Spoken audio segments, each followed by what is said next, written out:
Lens win in Marseille and set their sights on European football. It's no wonder Marseille feature so often in the Sunday evening slot in Ligue 1. Big derbies, such as the clash between Lyon and Saint-Étienne next week, are also chosen for the glamour match of the weekend, but the atmosphere at the Velodrome has been electric this season and their match against Lens this weekend was no exception. Lens are hardly box office, but, after a strong start to the season, they went into the game knowing that a victory would take them above the hosts and into second place in the table. They succeeded, winning a scintillating game 3-2 to show that they might have enough about them to finish in the top 6 this season. Frank Hayes' men battled hard for a place in Europe last season before missing out at the very end of the campaign. They had to play Lille, Lyon, Monaco, and PSG in the final 8 weeks of the season. With all 4 of those clubs still in the running for the title, they were given no quarter and picked up just 2 points from those fixtures.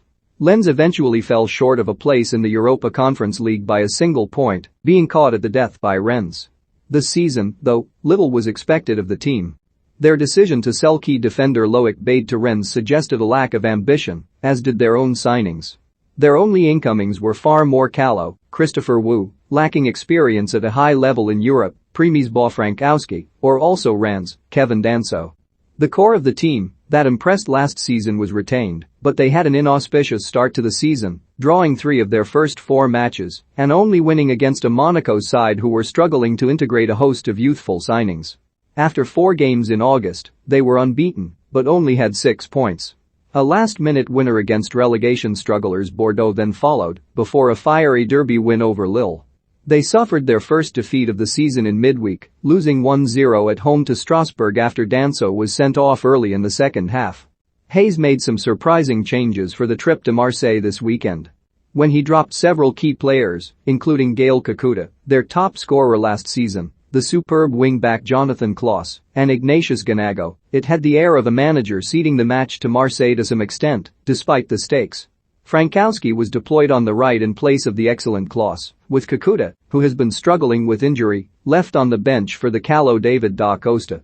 Frankowski has been excellent this season, providing assists with regularity, but it remained to be seen how effective the Polish international would prove on the opposite flank.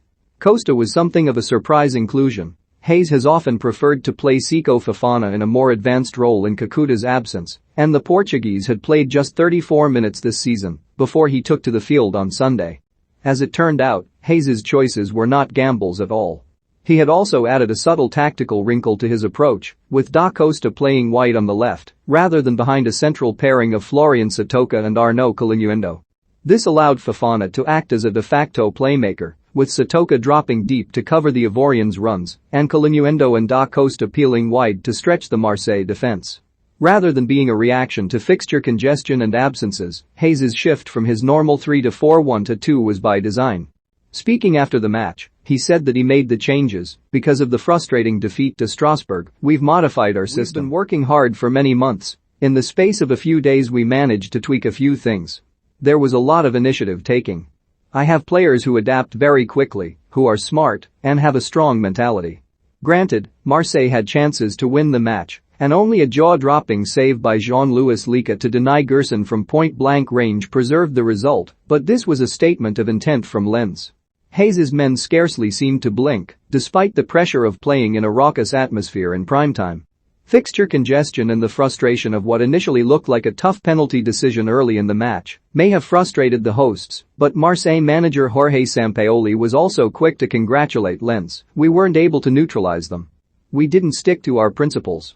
We have to be able to manage these kinds of matches because there will be more in the future." While this is certainly true for Marseille, who still harbor ambitions of qualifying for the Champions League after a solid start to the season, they may have to deal with another competitor for a place in the top 3.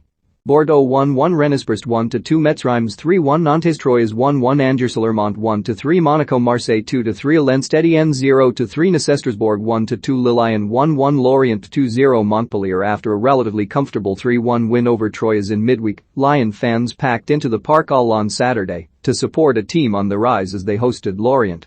Lyon have looked sharper with every match under Peter Bosz, with new signings Emerson and Xherdan Shaqiri bedding in nicely.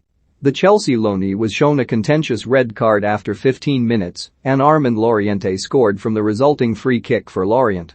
Things looked to be going pear-shaped for Lyon. Their response, however, was as heroic as any they have offered in the recent past.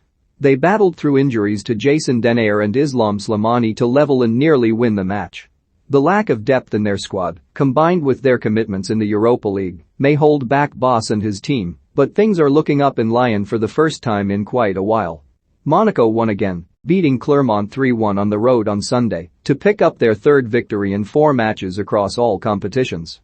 Kevin Volland and Wissam Ben Yedder were both on the scoresheet again, as they had been in a 3-1 win over Saint-Étienne on Wednesday. Niko Kovac's side are seemingly getting to grips with their campaign. Their clash with Lyon next month looks appealing. Timothy Weah's time in Lille has been star-crossed to say the least. The club signed him from PSG in 2019 after he had enjoyed a decent loan spell at Celtic. He was injured for the entirety of his first season at Lille before COVID-19 cut the campaign short. He was fit last season, but started infrequently due to competition in the squad from Jonathan Bomba, Renato Sanchez, record signing Jonathan David and Burak Yilmaz.